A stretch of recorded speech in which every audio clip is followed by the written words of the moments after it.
Hello നമസ്കാരം. Study സ്റ്റുഡിയോയിലേക്ക് എല്ലാവർക്കും സ്വാഗതം. നമ്മളിന്ന് Sreenarayana Guru open university BA സോഷ്യോളജിയുടെ ആൻസിലറി പേപ്പറായ വേൾഡ് ഹിസ്റ്ററിയിൽ ഒരു ക്വസ്റ്റ്യൻ ആൻസറാണ്. ക്ലാസ്സിൽ എസ്സേ ആയിട്ട് വരാൻ സാധ്യതയുള്ളൊരു ക്വസ്റ്റ്യൻ, അതിൻ്റെ ആൻസറുമാണ് ക്ലാസ്സിൽ ഡിസ്കസ് ചെയ്യുന്നത്.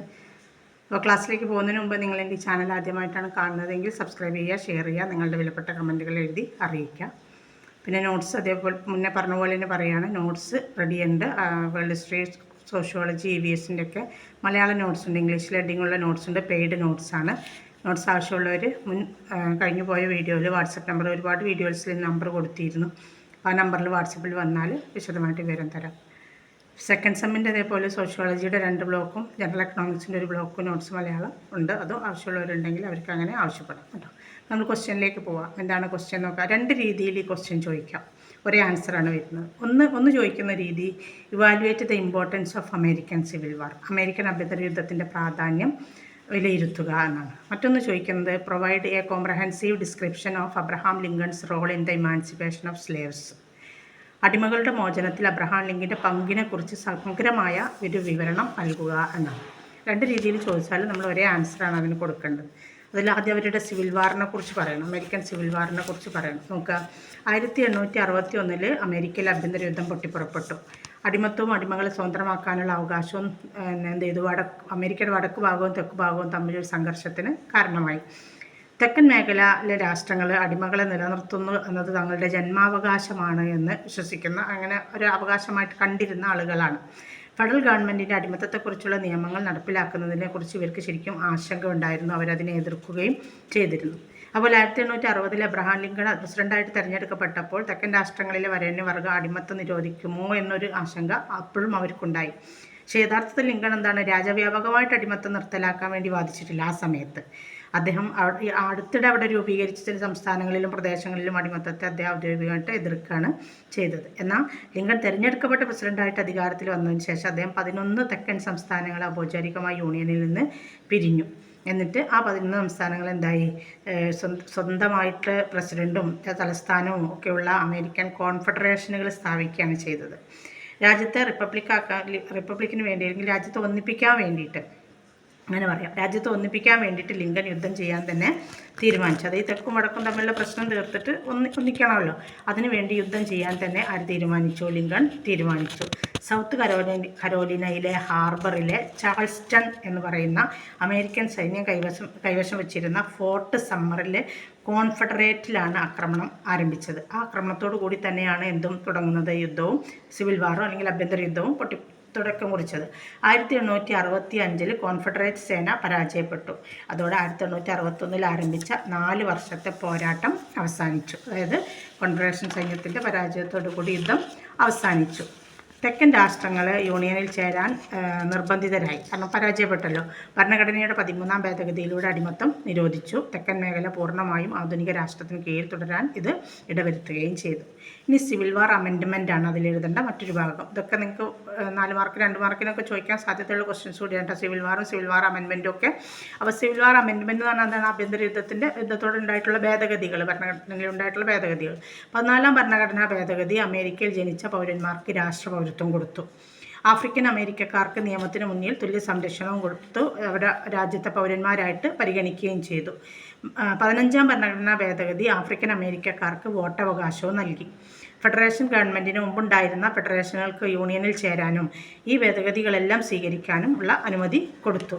ഇതിൽ അവസാന യൂണിയനിൽ ചേർന്നത് ജോർജിയയാണ് 1870. ഈ ഭേദഗതികൾ പൗരന്മാർക്ക് തുല്യ സംരക്ഷണം പ്രദാനം ചെയ്തു. ഇതൊക്കെ അവകാശങ്ങളെ കൊടുത്തെന്നൊക്കെ, പൗരത്വത്തിനുള്ള അവകാശം, വോട്ടവകാശം, സ്വയം പ്രതിരോധത്തിനുള്ള അവകാശം എന്നിവ പൗരന്മാർക്ക് ഈ ഭേദഗതികളിലൂടെ ലഭിച്ചു. അമേരിക്കൻ വിപ്ലവകാലത്ത് വിപ്ലവകാരികൾ 4 ആശയങ്ങൾ വികസിപ്പിച്ചു. ഈ ആശയങ്ങളെല്ലാം അടിമകളെ സ്വത്തവകാശ അടിസ്ഥാനമാക്കിയുള്ളതാണ്. അതായത് അടിമകൾക്ക് രാജ്യത്ത് സ്വത്തവകാശം കൊടുക്കണം എന്നതിനെ അടിസ്ഥാനമാക്കിയുള്ളതായിരുന്നു. അതും ഏറെക്കുറെ അംഗീകരിച്ചു കൊടുത്തിട്ടുണ്ട്. ഇനി റീകൺസ്ട്രക്ഷനാണ്, പുനർനിർമ്മാണം. അമേരിക്കൻ ഈ അടിമകളൊക്കെ ഒഴിവാക്കിയിട്ട് പൗരന്മാരായി കണ്ടതിന് ശേഷമുള്ള പുനർനിർമ്മാണത്തെക്കുറിച്ചാണ് നമുക്ക് എഴുതേണ്ടത്. 19ാം നൂറ്റാണ്ടിൻ്റെ തുടക്കത്തിൽ 4 മില്യൺ അടിമകളെ മോചിപ്പിച്ചിട്ടുണ്ട് അമേരിക്കയിൽ നിന്ന്. ദ ഫ്രീഡ്മെൻസ് ബ്യൂറോ എന്ന ഒരു പുതിയ സംഘടന ഫെഡറേഷൻ ഗവൺമെൻറ് രൂപീകരിച്ചു. ഫ്രീഡ്മെൻസ് ബ്യൂറോ, സ്വതന്ത്രരായ മനുഷ്യരുടെ ഒരു ബ്യൂറോ എന്നൊരു സംഘടന രൂപീകരിച്ചു. ഈ സംഘടന സ്വതന്ത്രരായ അടിമകൾക്ക് സ്വത്ത് സമ്പാദിക്കാനും അതുപോലെ പുതിയ സംരംഭങ്ങൾ, ബിസിനസ്സുകളും മറ്റൊക്കെ തുടങ്ങാനും പുതിയ തൊഴിലിനു വേണ്ടി പരിശീലനം നൽകാനുമുള്ള സഹായങ്ങളൊക്കെ ചെയ്തു കൊടുത്തു. അതിനുവേണ്ടി ഉണ്ടാക്കി തന്നെയാണ് ആ ബ്യൂറോ കേട്ടോ. പുനർനിർമ്മാണത്തെ എതിർക്കുന്ന തെക്കൻ മേഖലയിലെ ആളുകൾ ബ്ലാക്ക് കോഡ്സ് അഥവാ കറുത്ത നിയമങ്ങൾ എന്ന പേരിലൊരു നിയമം രൂപീകരിച്ചുകൊണ്ട് ഇതിനെതിരെ എതിർപ്പ് പ്രകടിപ്പിച്ചു. ബ്ലാക്ക് കോഡ് നിയമവിരുദ്ധമായിട്ട് പ്രഖ്യാപിച്ചു ലിങ്കൺ. എന്നിട്ടോ ആഭ്യന്തര യുദ്ധത്തിന് ശേഷം ഫെഡറൽ പുനർനിർമ്മാണ ചട്ടങ്ങൾക്കെതിരെ പ്രതിഷേധിക്കാൻ കോൺഫെഡറേറ്റ് ഭടന്മാർ കൂ ക്ലക്സ് ക്ലാൻ എന്ന ഒരു സംഘടന രൂപീകരിച്ചു. വൺ വേർഡ് ചോദിക്കാറുണ്ട് കേട്ടോ, കൂ ക്ലക്സ് ക്ലാൻ. KKK എന്ന ഷോർട്ട് ഫോമിൽ അറിയപ്പെടും. KKK ഒരു പരിധിവരെ ഇന്നും അമേരിക്കയിൽ നിലനിൽക്കുന്നുണ്ട്. സംയോജനത്തെ പിന്തുണക്കുന്ന വെള്ളക്കാർക്കും അവരുടെ നിയമപരമായ അവകാശങ്ങൾ ഉറപ്പിക്കുന്ന ആഫ്രിക്കൻ അമേരിക്കക്കാർക്കുമെതിരെ ഭീഷണിപ്പെടുത്തൽ, അതുപോലെ ആക്രമണം, കൊലപാതകം എന്നിവ ഈ സംഘം, കൂ ക്ലക്സ് ക്ലാൻ എന്ന് പറയുന്ന സംഘം പ്രയോഗിച്ചു.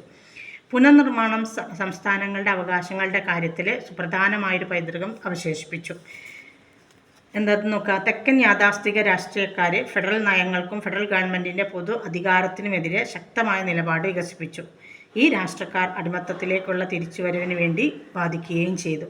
അടിമകളുടെ പ്രവർത്തനങ്ങളാൽ സമ്പന്നമായിരുന്ന തെക്കൻ മേഖല ആഭ്യന്തര യുദ്ധത്തിന് ശേഷം കൃഷി, റെയിൽ ഗതാഗതം, ഫാക്ടറികൾ, വീടുകൾ മുതലായവ തകർന്ന് ദരിദ്ര മേഖലയായിട്ട് മാറി. കാരണം അവർ അടിമകളാണ് അവിടെ എല്ലാത്തിലും ഉണ്ടായിരുന്നത്. അപ്പോൾ അടിമമോചനത്തോടു കൂടി അവരൊന്നും ആ ജോലി ചെയ്യാൻ വരില്ലല്ലോ. അപ്പോൾ ദരിദ്ര മേഖലയായിട്ട് മാറി.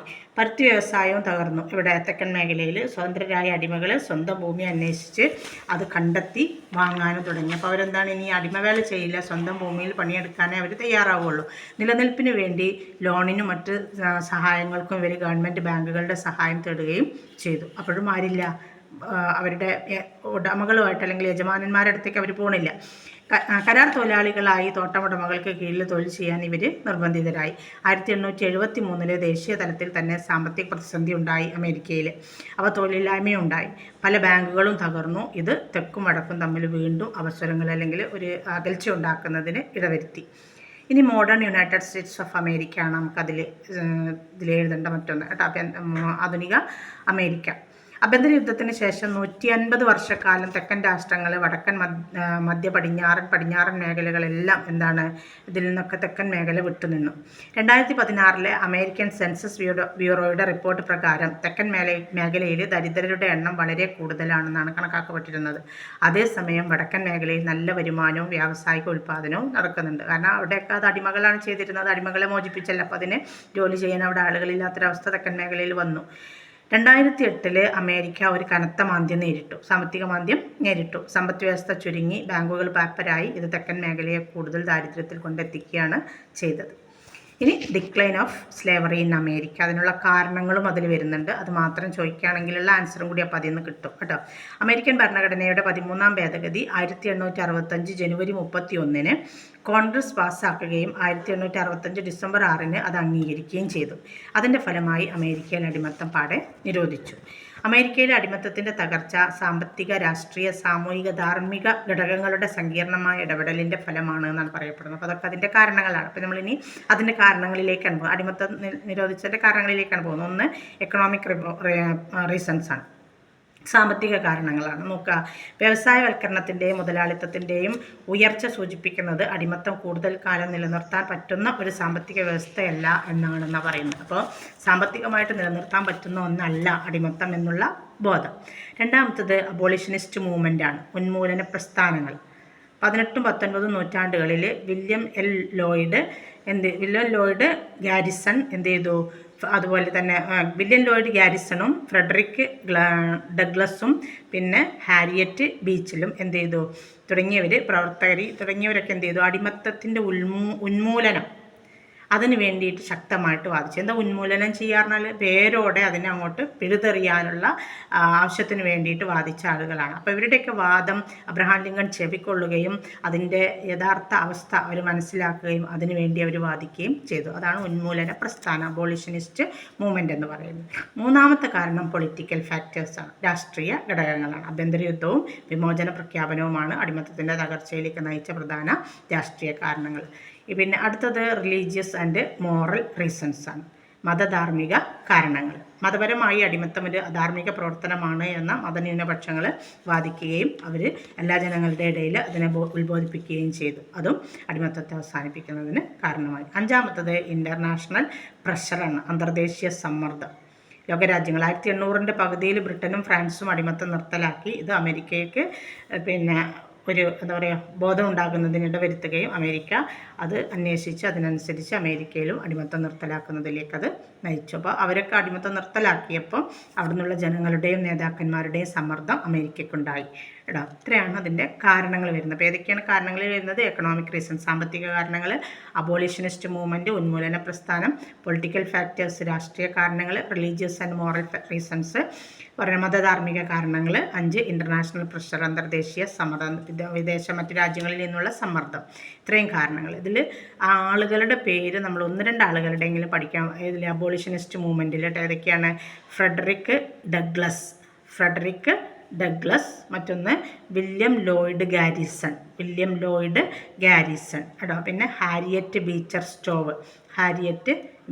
സ്റ്റോവ്. ആ 3 പേരുകളാണുള്ളത് അതിൽ കാര്യമായിട്ട്. അതിൽ 1-2 എന്തായാലും നിങ്ങൾ പഠിച്ചിട്ടുണ്ടാകും. തുടങ്ങിയവർ എന്ന് എഴുതിയാൽ മതി എന്നിട്ട് ഇനി ഇതിനൊരു കൺക്ലൂഷൻ കൊടുക്കണം നമുക്ക്. അമേരിക്കയിൽ അടിമത്തം നിർത്തലാക്കിയതുമായി ബന്ധപ്പെട്ട പല അഭിപ്രായങ്ങളും നിലനിൽക്കുന്നുണ്ട്. ആഭ്യന്തര യുദ്ധത്തോടെ അടിമത്തം അവസാനിച്ചു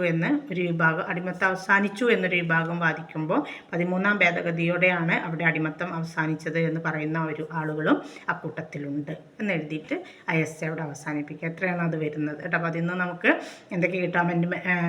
സിവിൽ വാർ അമെൻഡ്മെൻറ്റ് കിട്ടും, അവരുടെ സിവിൽ വാർ കിട്ടും, അമേരിക്കയുടെ റീകൺസ്ട്രക്ഷൻ കിട്ടും. പിന്നെ മോഡേൺ യുണൈറ്റഡ് സ്റ്റേറ്റ്സിൻ്റെ പ്രത്യേകതകൾ എന്താണ്? മനുഷ്യർക്ക് കുറേ അവകാശങ്ങൾ കിട്ടിയല്ലേ. ഏതൊക്കെയാണ് അവകാശങ്ങൾ? വോട്ടവകാശം, പിന്നെ എന്താ പറയുക, നമ്മൾ പൗരാവകാശം ഇതൊക്കെ ലഭിച്ചു അല്ലേ. അപ്പോൾ അതൊക്കെ അതിൽ ഉൾപ്പെടുത്തി എഴുതാം. പിന്നെ അതിൽ നിന്ന് നമുക്കിപ്പോൾ എന്താ കിട്ടുക? ഡിക്ലൈൻ ഓഫ് സ്ലേവറി ഇൻ അമേരിക്കയിൽ അടിമത്തം നിർത്തലാക്കുന്നതിനുണ്ടായ കാരണങ്ങൾ കിട്ടും. എത്ര കാരണങ്ങളുണ്ട്? 5 കാരണങ്ങളുണ്ട് കേട്ടോ. 1 സാമ്പത്തിക കാരണം, 2 ഉന്മൂലന പ്രസ്ഥാനം, 3 രാഷ്ട്രീയ കാരണം, 4 മതധാർമ്മിക കാരണങ്ങൾ, 5 വൈദേശിക അല്ലെങ്കിൽ അന്തർദേശീയ സമ്മർദ്ദം. ഇത്രയും കാരണങ്ങളുണ്ട്. ഇത്രയും ചേർത്ത് എഴുതി കഴിഞ്ഞാൽ അതിൻ്റെ ആൻസറായി. ഓക്കെ. അപ്പോൾ ഫസ്റ്റ് ബ്ലോക്കിൽ നിന്ന് വരാൻ സാധ്യതയുള്ള കുറച്ച് ക്വസ്റ്റ്യൻസാണ് ഇതിൻ്റെ തൊട്ട് മുന്നേയുള്ള വീഡിയോയിൽ ചെയ്തത്. ഇപ്പോൾ സെക്കൻഡ് ബ്ലോക്കിൽ നിന്ന് വരാൻ സാധ്യതയുള്ള ഒരു പ്രധാന ക്വസ്റ്റ്യൻ എടുത്തിട്ട് അതാണ് ഇപ്പോൾ ക്ലാസ്സിൽ ചർച്ച ചെയ്തത് കേട്ടോ. ഓക്കെ. സമയമുള്ളതിനനുസരിച്ച് ബാക്കി കൂടി ചെയ്തു തരും.